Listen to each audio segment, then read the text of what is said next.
इस वीडियो में डिस्कस करेंगे एक्सरसाइज 9.1 का क्वेश्चन नंबर 13। तो पहले क्वेश्चन पढ़ते पढ़ते रफ में फिगर बनाना सीखेंगे, उसके बाद चलेंगे फेयर सॉल्यूशन के तरफ। तो क्वेश्चन कह रहा है as observe from the top of a 75 metre high light house. क्या कह रहा है आपको? फ्रॉम द सी लेवल एक लाइट हाउस है, मान लेते हैं लाइट हाउस क्या है, ए बी एक लाइट हाउस है जो क्या दे रखा है 75 metre high. The angles of depression, अच्छा पहले देखिए as observe from the top of a, मतलब इसके टॉप से हम क्या ऑब्जर्व कर रहे हैं, top of a 75 metre high light house from the sea level. The angles of depression of two ships are 30 degree and 45 degree, यानी कि यहां से जो दो शिप्स के एंगल ऑफ डिप्रेशन है वो कितने हैं।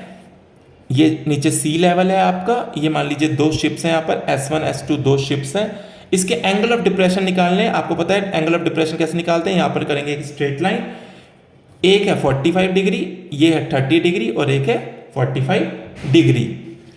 If one ship is exactly behind the other on the same side of the light house find the distance between two ships. वो कह रहे हैं ये दोनों शिप्स एक दूसरे के पीछे है, यानी कि एक ही लाइन में है। अब आपको इन दोनों शिप्स के बीच का डिस्टेंस फाइंड करना है, राइट। तो एक चीज देखिए, ये है रफ डायग्राम। अभी फेयर में चलते हैं, उससे पहले मैं आपको एक चीज दिखा दूं। अगर ये 30 डिग्री है तो क्या आप मानते हैं कि ये 30 है तो ये भी कितना होगा 30 डिग्री, ये हमने 9th क्लास में पढ़ा है। ये 30 है तो ये 30, और ये अगर 45 है, ये देखिए ये ऊपर से दो लाइंस जा रही हैं, ये 45 है तो ये भी हो जाएगा आपका 45 डिग्री। इतना रफ में समझ लेते हैं। अब चलते हैं फेयर सॉल्यूशन की तरफ।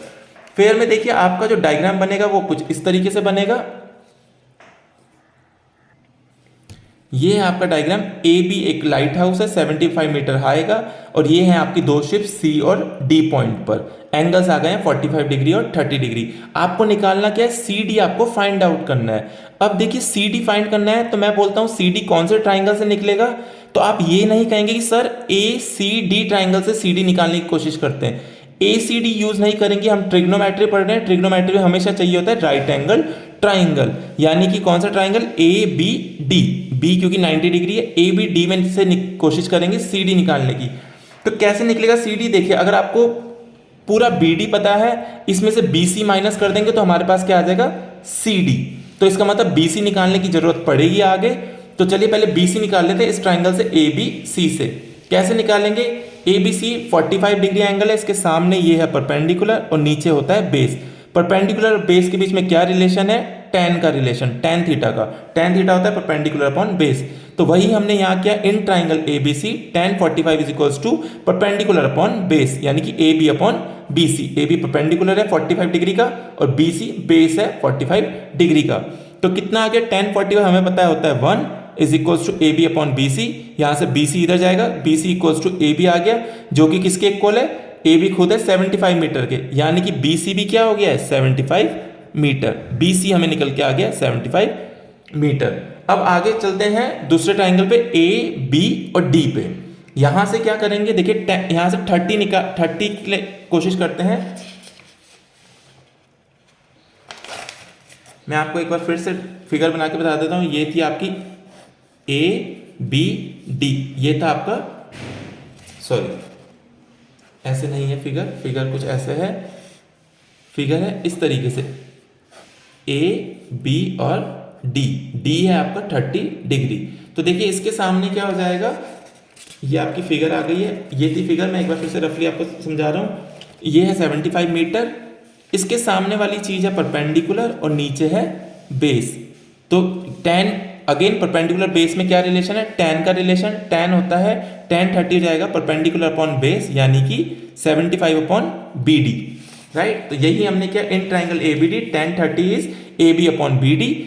टेन 30 होता है 1 अपॉन रूट 3, ए बी है 75 और बी डी क्या है, देखिए बी डी को यहां पर हमने कैसे कर लिया, बी डी को मैं लिख सकता हूं B C plus C D, जहां पर बी सी क्या है 75 plus C D, right.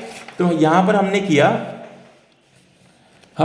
B C plus C D, B C है 75 और सी डी को हमें निकालना है। तो अगली लाइन में हमने क्या किया, ये 75 plus C D cross multiply कर लिया है। देखिए 75 प्लस सी डी को हमने यहां भेज दिया और रूट 3 को यहां, तो ये हो गया इधर 75 प्लस सी डी और ये रूट 3 इधर गया तो ये आ गया 75 रूट 3। अब कैसे निकालेंगे, इस 75 को इधर भेज देते हैं, ये प्लस का है, इधर जाके माइनस का हो जाएगा, तो ये आ गया C D is equal to 75√3, ये इधर आ गया है तो माइनस का 75।